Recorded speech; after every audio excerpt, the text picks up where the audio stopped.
Jó estét kívánok! A Dániel könyve 11. fejezeténél vagyunk. Hát nem könnyű, mert ugye észak-dél állandóan váltakozik, a végén már azt sem tudjuk, hogy ki kivel van, vagy ki ellen harcol.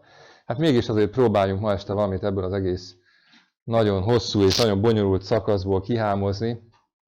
Ilyenkor is, amit eddig is alkalmaztunk, a legjobb módszer az, amikor a biztos dolgokat próbáljuk megkeresni, és utána ahhoz hozzárendelni azt, ami esetleg az eddigi ismereteink alapján kiegészítheti a képet. Ahogy korábban említettem az elmúlt alkalom végén, vannak különböző értelmezések ebben a kérdésben, hogy mit is jelent a 11. fejezet. Amit én ma bemutatok, a jelenlegi ismereteim szerint egy elfogadható, biblikus és az eddigi fejezetekhez kapcsolódó megoldása lehet a 11. fejezet rejtélyeinek, de azt gondolom, hogy ha ezt a részt esetleg valaki nem is olvassa el, vagy nem tudja, akkor is a Dániel könyvét értheti, és a fő üzenete teljesen világossá válik. Ugye a mai témánknak a címe, hogy Észak és Dél harca.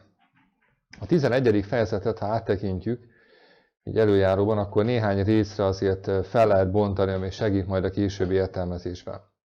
Van egy bevezetés, az első vers, ezt olvassuk is el most az elején. Én is a méd Dárius első esztendejében mellette állék, hogy őt támogassam és segítségére legyek. Tehát itt is van egy időmeghatározás, hogy kinek az idejében vagyunk. Ugye láttuk azt, hogy a birodalmak hogyan követik egymást, Babilon, Médó-Perzsia, Görögország, Róma, stb. Ugye most már Babilon az kezd eltűnni, tehát azzal nem foglalkozunk. A méd Dáriusnak az első esztendejében kapja ezeket a látomásokat. Tehát ezzel visszautal egyébként a 9. fejezet 11. versére is, ahol szintén szerepel az említett király. Aztán a következő szakasz az a perzsa-görög konfliktus mutatja be. A második, illetve a 4. verset nézzük meg. És most igazságot jelentek néked, ímé még 3 király támad Perzsiában, és a 4. meggazdagul, nagy gazdagsággal mindenki felett, és mikor hatalomhoz jut, az ő gazdagsága által mindent megmozdít Görögország ellen. Tehát amikor ilyen konkrét neveket vagy hatalmakat látunk, akkor nem kell nagyon találgatni, mert tudhatjuk, hogy a két valós és létező birodalom harcát mutatja be ez a szakasz, Perzsia és Görögország konfliktusát. A 4. vers egy kicsit tovább vezet ebben a konfliktusban, de alig, hogy támad, megrontatik az ő országa, és eloszlatik az égnek 4 tája szerint, de nem száll az ő maradékaira, és nem az ő hatalma szerint, amellyel ő uralkodott, mert szétszaggattatik az ő birodalma, és másoknak adatik ezen kívül. Ugye a 4-es szám megint csak megjelenik. Korábban találkoztunk ezzel? Mire utalt a 4-es szám Görögország esetében? Ugye az utódlás kapcsán. Tehát a 4. illetve nem egy újabb hatalom követi őt rögtön, hanem ugye a 4 utódja között szétoszlatik az ország. Tehát ez az első blokk ebben a fejezetben. A második rész, ami egy nagyon hosszú szakasz, az 5. verstől a 35. versig, ezt most nem fogjuk elolvasni, de bízom benne, hogy kedvet kapnak majd hozzá, elég hosszú lenne, meg valószínűleg elfáradnak benne, de hogyha van nyugodt, csendes idejük, akkor ezt olvassuk el. Tehát észak-dél konfliktusa van az 5-től 35. versben felsorolva, és a harmadik ilyen szakasz ebben a fejezetben a vég idejével foglalkozik a 40-től 45. versig. És ezzel véget is ér a szakasz. Ezt talán még elolvasom, hogy így lássuk előre, hogy milyen témákkal foglalkozik. Ezek is majd ismerős gondolatok lesznek egyébként. Tehát a 40-től 45. versig nézzük. De a végidején összetűz vele a déli király, és mint a forgószél, így megy rá az északi király szekerekkel, lovasokkal és sok hajóval, és betör az országokba, előzönli és végigjárja azokat. És bemegy a dicső földre, és sokan elesnek, de ezek megszabadulnak az ő kezéből. Edom, Moáb és az Ammon fiainak színe java. És kezeit az országokra veti, és Egyiptom földe meg nem melekedhetik.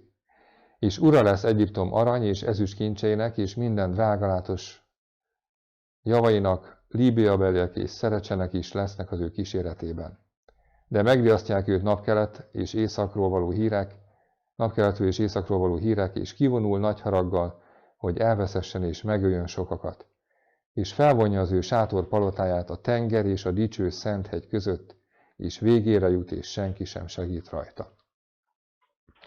Tehát ebből is már valamit láthatunk, hogy az egyik király bármilyen hatalmasan hódít, a végén legyőzetik, és senki nem lesz, aki segítségére sietne. Ez ugye már a vég idejével kapcsolatos szakasz ennek a fejezetnek. Na menjünk vissza az elejére, a görög-perzsa háborúk. Olvastuk a 11. fejezet második versét, be van azonosítva a két hatalom, Perzsia, Görögország. Tehát eddig már ezekkel találkoztunk a második fejezetben, 7. fejezetben is, és ugye ezek mindig egy kicsit több részletet fednek fel előttünk. Tehát amikor itt látjuk a 11. fejezetben ezeket a gondolatokat, akkor megint csak arra gondolhatunk, mint ahogy már nagyon sokszor a Dániel könyvén belül, hogy a kép az mindig közelebb kerül hozzánk, és egyre jobban értjük majd a végidei eseményeknek a részleteit, és egyre kevesebbet foglalkozunk például Babilonnal, mert az szépen az időben már kezd eltűnni, és átveszik újabb és újabb hatalmak. És mindig tartsuk szem előtt, hogy mivel is ér véget ezeknek a birodalmaknak a története. Tehát minden esetben, amit eddig ismertünk, mi lesz a történetnek a legvége? Jön egy újabb ország, egy kézérintése nélkül való kő, ami lezuhan, és összezúz minden ilyen szobrot, országot, hatalmat, ami mit jelképez? Krisztus eljövetelét, Isten országát. Tehát ez van a második fejezet végén. Ugye ott van a szobor, biztos emlékszünk rá, jönnek sorba a különböző fémek, anyagok, és a végén jön az a kő, ami összezúzza és betölti az egész földet. A többi fejezetben is ezek visszatérő gondolatok, hogy Isten bemutatja a történelemnek egy nagyobb vázlatát, részben fontos politikai hatalmakkal, részben vallási hatalommal is, amiről már többször is szó volt, és azt is elmondja, hogy ezekben az időkben, ezekben a napokban eljön majd az ő országa, ami egészen más, mint bármilyen más földi hatalom. Tehát amikor esetleg eljutunk olyan részekhez, ami nem világos elsőre, akkor is a végkicsengés a fontos számunkra, hogy a végén Isten lesz a győztes király. A görög-perzsa háborúknak már néztük a kimenetelét. Círusnak nem egy uralkodó volt az utódja, hanem 4 felé oszlott a birodalma. Itt látjuk a különböző uralkodókat felsorolva, ezekről már korábban volt szó. Tehát ezt azt gondolom, hogy különösebben nem kell magyaráznunk. De itt van ez a hosszabb szakasz, az 5. verstől a 35. versig. Tehát a fejezetnek a java része itt található, és azt látjuk, hogy ez az észak és dél egyik a másik ellen harcol, különböző részleteit írja le ez a szakasz ennek a csatának, hogy elhatalmasodik a déli király, aztán az északi király, tehát egy ilyen örökös oda-vissza való harc követi egymást. Van egy ilyen alapelv, amit megfogalmaz Russell Barrill, aki többek között magyarázta ezt a szakaszt, hogy az észak-dél szimbólumai megmaradnak. Viszont a jelentésük az változik a fejezeten belül. Tehát egymással szemben álló felekről van szó, a név az maradt, hogy észak és dél, de azon belül, hogy éppen kivel harcol, az változik, és itt már a szó szerinti jelentés az 5. verstől kezdődően nincs úgy bemutatva, mint hogy Görögország és Perzsia, tehát itt már a hatalmakat nekünk kell megkeresni, hogy hogyan követik egymást, illetve milyen szereplői vannak ennek a történetnek. Megint csak segít az, hogyha már ismert részeket egymás mellé tesszük, és itt van a 8. fejezet, a 11. fejezettel párhuzamosan. Tehát a 8. fejezet foglalkozik Perzsiával és Görögországgal. Ugye emlékszünk, hogy ott milyen szimbólumok voltak?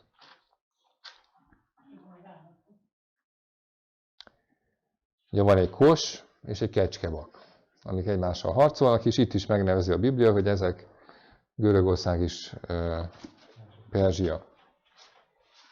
Tehát eddig a 11. fejezet és a 8. fejezet párhuzamai megvannak. Tehát Perzsia, Görögország, És akkor a 8. fejezet Rómával és a kis szarval folytatódik, és eljutunk a végidőig.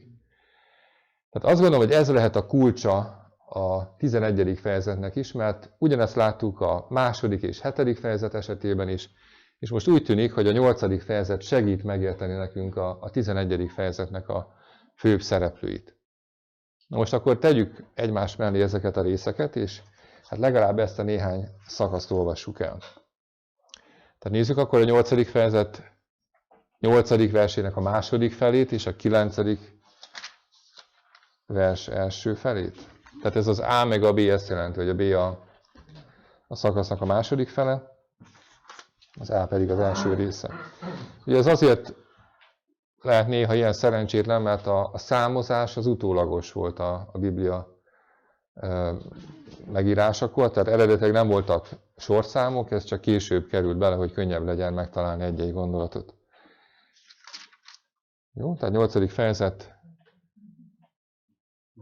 8b. Tehát 4 tekintélyes szarv növe az égnek 4 szele felé, és azok közül egyből egy kis szarv támad. Eddig meg vagyunk. Akkor nézzük most a 11. fejezet 4b versét, tehát a második felét. Tehát szétszaggattatik az ő birodalma, és másoknak adatik ezen kívül. Hát megint csak van egy ugye párhuzam, hogy szétszaggattatik. Ez a 4 részre való szakadás, ez teljesen párhuzamos ezzel. És itt a 9-től 12. vers, a 8. fejezetben leírja a kis szarvnak a jellemzőit. Akkor menjünk megint csak ide-vissza egy picit. És azok közül egyből egy kis szarv támad, és nagyon megnöve délre, napkeletre és a kívánatos föld felé. És megnöve mind az ég seregéig, és a földre vette némelyeket ama seregből és a csillagokból, és azokat megtapodá. És a seregnek fejedelméig növekedik, és elvette tőle a mindennapi áldozatot, és elhányattaték az ő szentségének helye. És sereg rendeltetett a mindennapi áldozat ellen a vétek miatt, és földre veti az igazságot, és cselekszik, és jó szerencséje van. Tehát mit mondtunk erre a kis szarv hatalomra, hogy mit jelképez? Milyen irányú az ő tevékenység az eddigi hatalmakhoz képest? Ugye már fölfelé van, hogy a szentéllyel a Krisztus közbenjárői szolgálatával kapcsolatos, és ugye elveszi a közbenjárői szolgálatot Krisztustól. Ez a bevezetett ugye, egyházi gyónás és egyéb dolgok, amelyek a Krisztus közbenjárói szerepét, vagy a bűnbocsátó cirdák mind-mind erről szóltak, elvették és emberek kezébe adták. Tehát ez a hatalom most már nem a földrajzi területekkel foglalkozik, hanem Krisztus helyébe törekszik. És akkor nézzük meg most ennek a párhuzamát a 11. fejezetben. Ugye most ez lenne ez a hosszabb szakasz, amit nem olvasok végig, de majd a részleteit megnézzük. Tehát az 5-től 39. versig találkozunk ezzel. És aztán itt megint csak a 8. fejezet végét, ugye több ilyen vers van, majd otthon ezt meg lehet keresni. A végidei eseményekkel foglalkozik, és a 11. fejezet szintén a végső eseményekkel, a történet lezárásával találkozik. Na nézzük akkor ezeket a párhuzamokat egy kicsit közelebbről. Tehát van egyszer egy kis szarvunk, amit a 8. fejezet mutat be, és van egy északi hatalom. Itt egymás mellett látjuk a különböző jellemzőket. 8. fejezet 11. és 25. verse azt mondja, és a seregek fejedelméig növekedik, a fejedelmek fejedelme ellen is feltámad. Aztán a 11. fejezet 36-37. vers felfuvalkodik és felmagasztalja magát minden Isten felett, és az Istenek Istene ellen is vakmerőn szól. Hát azt gondolom, hogy ez elég egyértelmű párhuzama ennek a két leírásnak. Következő rész, 8. fejezet 11. vers, a seregek fejedelméig növekedik, és elvette tőle a mindennapi áldozatot. 11. fejezet 31. vers, megfertőztetik a szent helyet, az erősséget, és megszüntetik a mindennapi áldozatot. Tehát teljesen megegyező gondolatok. Vagy itt a 8. fejezet 9. vers, nagyon megnövel a kívánatos föld felé, majd erről beszélünk nem sokára, hogy mi ez a kívánatos föld, vagy a Sion hegye, bemegy a dicső földre. Aztán 8. fejezet, 9. vers. Nagyon megnövekedett délre. 11.9. Bemegy a déli király országába. 8.25. Kéz nélkül rontatik meg. Ugye ez az isteni beavatkozás. 11.45. Végére jut, és senki sem segít rajta. Ez is az isteni ítéletnek a leírása. Tehát ha abból indulunk ki, ami eddig is jól működött, hogy a Biblia önmagát magyarázza, akkor olyan nagyon nagyot nem lehet tévedni ennek az észak-dél harcának a beazonosításában, hogy kik a fő szereplői ennek. Tehát van egy kis szarvunk, amiről már korábban beszéltünk, itt van az északi hatalom, amely hasonlóan harcol, de most egy másik szimbólum jelenik meg. Ugye most nem szobor, nem állatok, hanem itt az észak és dél hatalma szembe áll egymással, és végül, hát hogy tudni lehet már a történetből, Isten fog győzedelmeskedni. Ugye egyesek azt mondják, hogy itt meg kell keresni azokat az országokat, amelyek egymás ellen harcolnak. Ugye az észak-dél harca azért hát így elég sok kérdést felvethet, hogyha annyira ragaszkodunk a történelmi magyarázathoz. Nyilván benne vannak a történelmi elemek, tehát valós hatalmak harcolnak egymással. Ugyanakkor, ahogy említettem, a szerkezet és a különböző szimbólumok, amelyek ebben a szakaszban megjelennek, egy kicsit tovább kell, hogy gondolkoztassanak bennünket. Tehát a 40-45. vers, hogy mondtam, a megoldásról beszél, és az 5. verstől itt már nincs egyértelmű azonosítás. Tehát ott még megvolt a 4. versnél Perzsia és Görögország, innentől kezdve nincs egyértelmű válasz erre, tehát a hangsúly nem annyira a konkrét hatalmakon van, hanem a konfliktusnak a lelki oldalát emeli ki, amiben nekünk is döntenünk kell, hogy melyik hatalomnak az oldalán harcolunk. Észak és dél, egy kicsit akkor vizsgáljuk meg ezt az egész szimbólumrendszert. Mit jelentenek ezek az irányok a Bibliában? Tehát valószínűleg nem a térkép tájolásához segít ez a két irány, hanem van ennek egy mélyebb üzenete, egy mélyebb értelme, és itt is az észak és dél egy-egy királynak, egy-egy hatalomnak a jelképeként van jelen itt a 11. fejezetben. Ki lehet a Bibliában az eredeti északi király? Hallottunk-e már ilyen északi királyról? Akit valaki meg akar hódítani, és a helyére kívánkozik. Legutóbb beszéltünk erről, hogy hova akar menni. Ugye Ézsaiás könyve, emlékszünk? Meg Ezékiel könyve. Mikor sátánnak a bukásáról olvastunk, milyen irányba törekedett? Ugye észak felé. Tehát valaki van ott északon, akinek a helyére akar lépni sátán, nem? Tehát a Biblia azért segít ebben a kérdésben. Mózes 3. könyve első fejezet 11. verse a következőt mondja az áldozati rendszerrel kapcsolatban. Ez is egy ilyen érdekes részlet, de mégis az iránynak itt van jelentősége. Tehát az áldozat, a bűnrendezés kapcsán jelenik meg itt egy ilyen utalás. És ölje meg azt az oltár északi oldalánál az Úr előtt, az Áron fiai pedig, a papok hintsék annak vérét az oltára körös körül. Tehát a szent sátrat, ahogy vándoroltak a pusztában, mindig egy meghatározott irányba kellett beállítani, és úgy telepedtek le körülötte a különböző törzsek, annak is meg volt mindenkinek a maga helye. Tehát ennek is egy üzenete volt, ugyanúgy, mint ahogy a napot ugye kelet felé leborulva imádták. Itt észak ebben a szimbólumban az Istennek a trónját jelképezte. Tehát észak felé volt az Isten trónja. Ugye gondoljunk csak arra, hogy hogyan jelent meg Isten a Szent Sátorban. Mi jelezte azt, hogy ott van a népek között?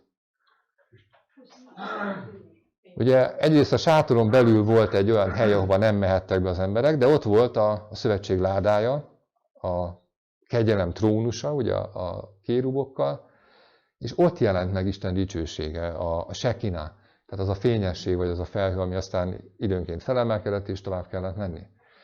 Tehát Isten láthatóan egyértelműen jelen volt a népe életében, és ez az északi irány azt jelezte, hogy Isten ott van, ott kell keresni. De ami talán ennél is egyértelműbb utalás erre az északi irányra, a Zsoltárok könyve 48. fejezet 2.-3. verse. Nagy az Úr, és igen dicséretes a mi Istenünknek városában, az ő szentséges hegyén, majd ez a Szent hegy is megjelenik, figyeljük meg a 11. fejezetben. Szépen emelkedik az egész föld öröme, a Sion hegye, a szélső észak felé, a nagy királynak városa. Egyébként, ha Jeruzsálemben vagyunk, akkor a Sion hegye az valóban észak felé van a városból nézve, és hogy azt mondták, hogy ez Istennek a lakhelye. Tehát ez egy olyan üzenet volt, ami egyetemen Istenre irányította az emberek figyelmét, hogyha észak felé néztek, akkor ott Isten keresték, Isten láthatták. Tehát a Bibliában több helyen is, és itt a Dániel könyvében is az utalások alapján, az az Isten jelenlétének, Isten uralkodásának a helye és az iránya. Ugyanakkor azt látjuk, majd itt a 11. fejezetet, ha elolvassuk, hogy úgy tűnik, hogy hát valaki el akarja foglalni Istennek a helyét. És ez a nagy küzdelemnek a lényege, hogy Krisztus és Sátán állandóan harcol egymással, és ebbe az emberek is be vannak kapcsolódva, mi is ennek részesei vagyunk. Tehát van egy trónbitorló, aki, ugye, ahogy múlt héten ezt néztük már, úgy jelenik meg, mint aki Isten helyére pályázik. Ézsaiás 14.13. Holott ezt mondád szívedben, az égbe megyek fel, az Isten csillagai fölé helyezem ülőszékemet, és lakom a gyülekezet hegyén messze északon. Ézsaiás 14.31. Jajgas kapu, kiálts város, remeg egész Filisztea, amivel füstjő észak felől, és nem marad el seregéből egy sem. Tehát itt az isteni ítéletnek a jövetelére figyelmeztet. Vagy Jeremiás 1.14. És mondanékem az Úr, észak felől támad a veszedeleme földnek minden lakosára. Ez is az ítéletnek, a csapásoknak a jelen. És a Bibliában, tehát amikor azt látjuk, hogy észak, akkor elsőlegesen Isten lakhelyére kell gondolni, de tudjuk azt is a proféciákból és a többi ilyen bibliai utalásból, hogy Sátán bitorolja ezt a helyet, és ugye a megkísértés történetében is úgy jelenik meg Jézusnak, mint aki ennek a földnek az ura. És azt mondja, hogy ha leborulva imádsz engem, akkor mindent neked adok itt a földön, ugye, amikor felvitte a hegyre. Tehát Sátán jelen pillanatban úgy jelenik meg ebben a konfliktusban, mint aki a trónbitorló, aki északon van és uralja a világot. Viszont neki a városa, a Bibliában sohasem Jeruzsálem, hanem Babilon. Tehát a jelenések könyvében is ez nagyon szépen előjön, hogy Jeruzsálem szemben Babilonnal szintén ennek a nagy kozmikus küzdelemnek a jelképe és a helyszínei. A déli királyt nézzük meg. Az elején elolvastam néhány verset ebből a fejezetből. Van-e olyan új ország, amit eddig nem hallottunk a Dániel könyvében? Emlékezzenek erre, ami konkrétan meg van nevezve a vége felé. Tehát Görögország, Perzsia benne van, de volt még egy ország, amit megnevez a 11. fejezet. Egyiptom, igen. Szóval Egyiptommal még valamit nekünk kezdeni kell. Egyébként most, ha csak úgy első gondolatra végig gondoljuk, vagy a bibliai ismereteinket így felidézzük, Egyiptom és Izrael milyen viszonyban állt egymással a bibliai események kapcsán. Ott is állandó konfliktus volt, ráadásul az is észak és dél. Tehát már ez is valamire azért utal, de egy kicsit akkor nézzük meg közelebbről.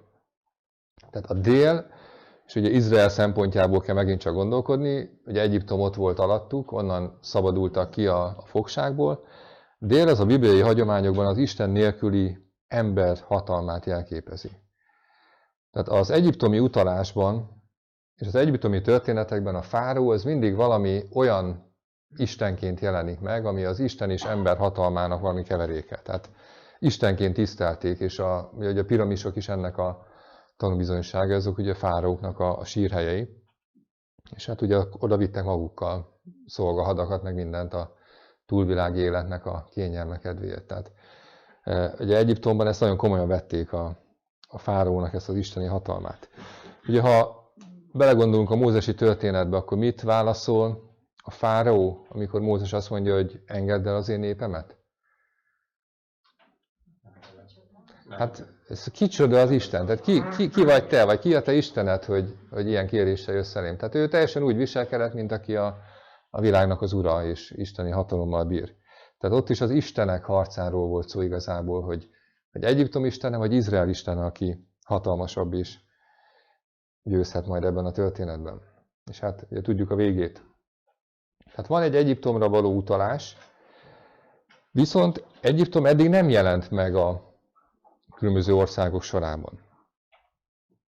És ugye, ha a történetnek az időrendjét nézzük, akkor a 8. fejezetben már eljutunk egész messze Babilon korától. Milyen évszámokat látunk, ami... Tehát a 2300-es profécia mikor ér véget? 1844. Tehát azért itt már elég nagy időtávokat kell látni, és ugye Egyiptomnak a szerepe itt már nem jelenik meg, tehát most is Egyiptom csak egy egzotikus ország a sok közül. Nyilván a régi műkincsek vagy látnivalók ott vannak, de nem olyan jelentős hatalom a mai időnkben. Tehát Egyiptomnak mindjárt egy másfajta jelentését fogjuk megtalálni. Tehát Egyiptomban a fáraó azt mondja Mózesnek, hogy kicsoda az Úr, hogy szavára hallgassak. Nem ismerem az Urat. Tehát Izrael fülének egy ilyen kijelentés egyértelműen az ő istenével való lázadást jelenti, vagy szembenállást. Benne van Egyiptom gondolkodásában az emberi erőben való bizakodás. És később, amikor majd ennek megnézzük a modellen megfelelőit, ez az ateizmusnak a nagyszerű jelképe, ami a későbbi korokban is megjelenik, ez az egyiptomi gondolkodás, tehát az embernek az Isten tagadása. Hogy nincs más Isten, nincs az az Isten, akiről Izrael vagy éppen a keresztények beszélnek. És a biblia kutatók azt mondják, hogy az Egyiptomnak a szimbóluma nagyszerűen ráillik a felvilágosodás korának Franciaországára. Hiszen ott egy óriási változás volt. Ugye 1798-ban valami nagy fordulat következett be a kereszténység életében is. Mi történt akkor a korábban dicső és 1260 éven át uralkodó pápai hatalommal? Ugye azt mondjuk, hogy fogság. Tehát ez az egyháznak a fogsága. Tehát valami történik ezzel a kis szarval. Egy olyan, ami korábban elképzelhetetlen volt.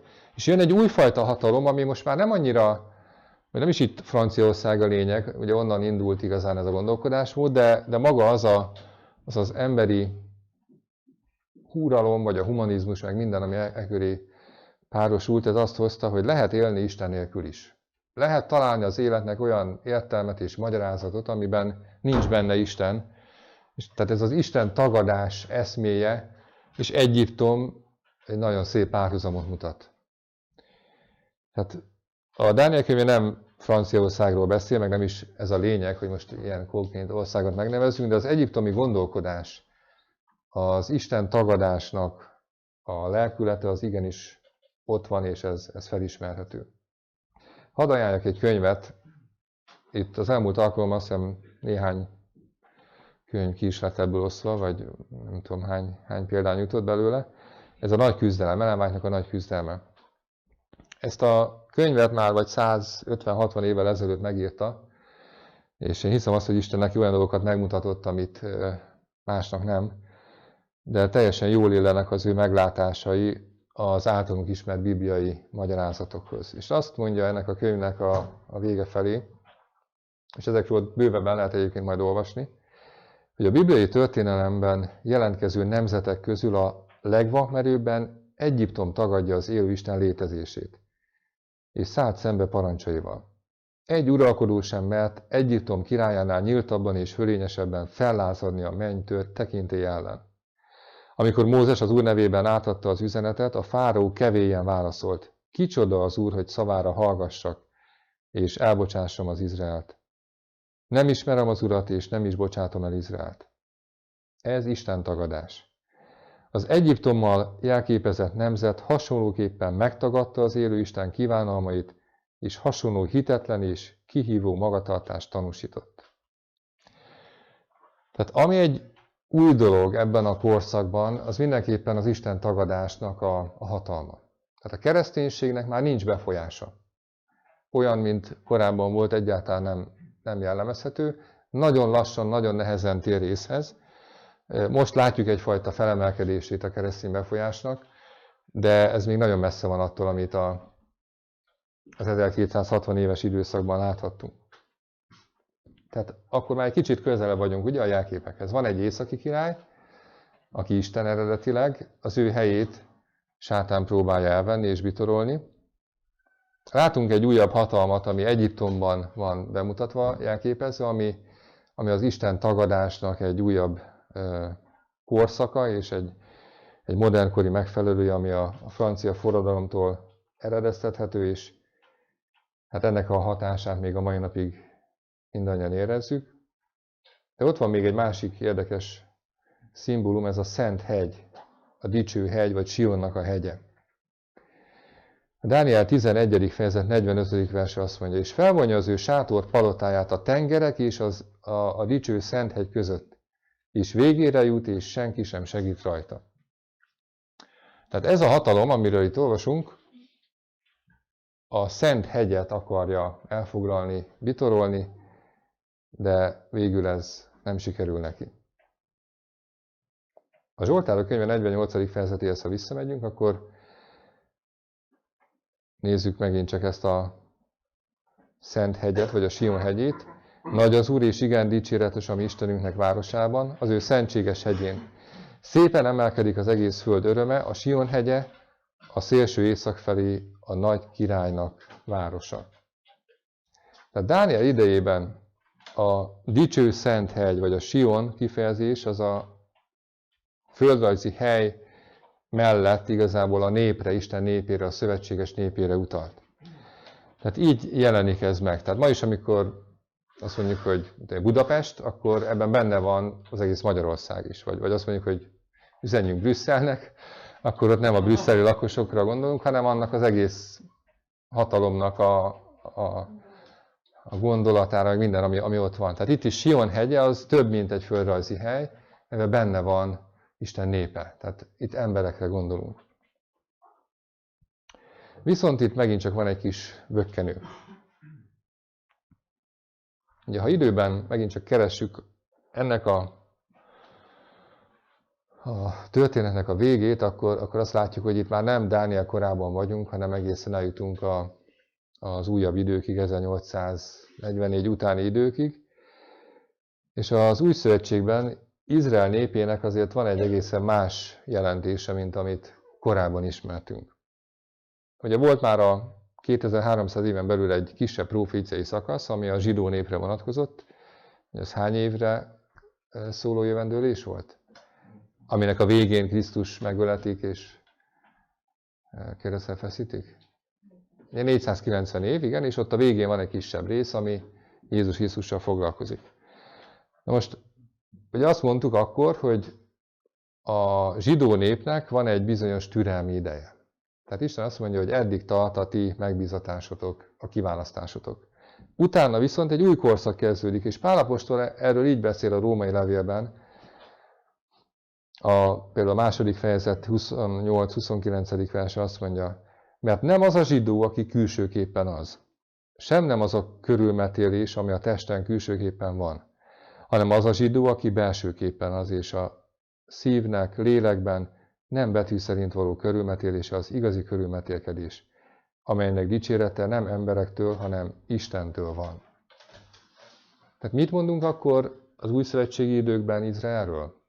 Kik tartoznak bele Isten népébe?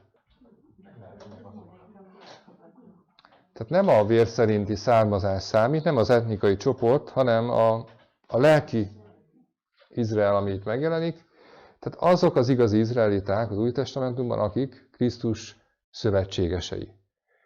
Tehát ez az új szövetségnek az üzenete, hogy Isten már minden emberrel, mindegy, hogy zsidó, görög, római, bármilyen származású Isten mindenkivel szövetséget köt, aki elfogadja ezt az ajánlatot. Tehát ez egy nagyszerű kiterjesztése a régi faji származású szövetségnek. Akkor nézzük ezt a 3 fő jelképet. Van egyszer a dicső Szent hegy, ez utalás Sion hegyére vagy Izraelre. Izrael az utolsó időkben már nem a vér szerint Izraelre vonatkozik, hanem ugye azokra az emberekre, akik tényleg Isten hűséges gyermekei. Az északi király ugye eredetileg Istenre vonatkozott, de megjelenik Sátán, mint trónbitorló, és ebben a küzdelemben ezek a hatalmak így jelennek meg, észak-dél egymás ellen harcol. Tehát ezért is nehéz kibogozni sokszor, hogy most éppen kiről is van szó ebben a szakaszban. Viszont a déli király, ami egy új dolog ebben a történetben, azt az új eszmét jelenti, ami a kereszténységet is majd legyőzi, és bevezeti azt a korszakot, ami az Isten tagadással, az Isten nélküliséggel jellemezhető. Tehát ezek azok a szimbólumok, amelyeket próbáltunk a mai nap során összerakni és beazonosítani. Tehát amit ebből az egész fejezetből megérthetünk, hogy a küzdelem az nem áll meg a Róma, illetve a perzsia és görög hatalom után, folytatódik, és megjelenik újra a kis szarv hatalma, aminek a folytatásaként egy újabb irányzat, ugye az ateizmus, ami uralomra tör, és ebben az időszakban, amikor ugye Isten népe hűségesen kitart, akkor megjelenik az Úr, és legyőz mindenféle ellenséget. És érdekes, hogy ugyanúgy ellensége Isten hűséges gyermekeinek a Krisztus helyére lépő hatalom is, tehát a vallási hatalom is, meg az ateizmus is. Tehát mindegy sátánnak, hogy valaki Isten tagadó, vagy hamisan imádja Istent, magyarul tévtanításokat követ, a végeredmény ugyanaz. És hát a mai időkben is nagyjából ezt látjuk, ezt a két irányt, hogy az emberek egy része teljesen elveti Istent, tagadja, úgy él, mintha nem is létezne. A másik része azt mondja, hogy én vallásos vagyok, de igazából ennek nincs semmilyen komoly gyakorlati következménye. Az ugyanúgy tévút és ugyanúgy a kárhozatba visz, mintha valaki azt mondja, hogy őt nem érdekli sem Isten, sem a vallás, se az egyház, semmi. És igazából, amikor Krisztus eljön, akkor ezek mind megsemmisülnek, és csak az marad meg, csak az áll meg, aki szövetséges társa Istennek, tehát a Sion népe, a Sion hegye, az, ami megmarad, és Babilon, mint az Isten ellenes hatalmaknak a szimbólum, az elbukik, és örökre eltűnik. Szóval én arra hívok ma mindenkit, hogy ne csak imádkozzunk, hanem imádjuk az Istent. Mert csak ez az egyedüli reménységünk, és az egész Dániel könyve mindig erre lyukat ki, hogy lehet, hogy itt vannak különböző harcok, lelki harcok, vannak emberi szövetségesei, sátánnak is, meg Istennek is, de a végső kérdés az, hogy imádjuk-e Istent, vagy engedünk a csábítónak, a hazug hatalomnak. Én azt szeretném, hogyha egy rövid imában úgy magunkban megválaszolnánk ezt a kérdést, hogy kit is imádunk mi valójában. Istenünk, köszönjük neked a Dániel könyvének az újabb szakaszát. Köszönjük, hogy a sok küzdelemben mindig ott van a te hatalmad, ami eljön majd és diadalmaskodik. Segíts, hogy lássuk mindig a lényeges dolgokat, és amit esetleg nem értünk, azt is el tudjuk bizalommal fogadni, és meglássuk mindig a nagy küzdelemnek a hátsó számunkra szabad szemmel nem látható valóságát, hogy itt lelkekért, emberekért folyik a harc, és sátán is mindent megtesz, hogy megtévesszen bennünket, hogy teljesen ellenet fordítson. De ugyanakkor ott van a te ígéreted, hogy te eljössz majd, és megállsz Sion hegyén, és magadhoz veszed a benned bízókat. Segíts ebben bennünket. Jézus nevében kértünk. Ámen.